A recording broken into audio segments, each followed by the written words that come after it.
আমি খ্রিস্টান মাইনরিটি, এর আমাদের দেশে শিক্ষিত সমাজকে সম্পদ না বানায় গোলাম বানানো হয়। ডক্টর খালিদুজ্জামান স্যার ঢাকা 17 আসনের মানে জননন্দিত এবং গরিবের বন্ধু এবং সব ধর্ম বর্ণ নির্বিশেষে যাকে ভালোবাসে সে হলো ডক্টর খালিদুজ্জামান। আর সেই খালিদুজ্জামান স্যারের প্রচারণায় আমরা নেমেছি। আমি খ্রিস্টান মাইনরিটি, এরকম হিন্দু, মুসলিম, বৌদ্ধ, খ্রিস্টান সবাই একসাথে নেমেছি, কারণ সবার দরকার ইনসাফের বাংলাদেশ।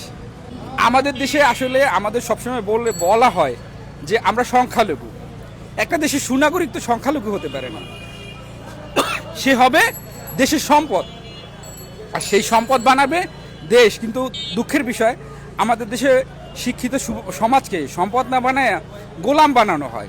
কোনো দলের গোলাম, কোনো আপনার নেশা বা কোনো পেশার গোলাম বানানো হয়।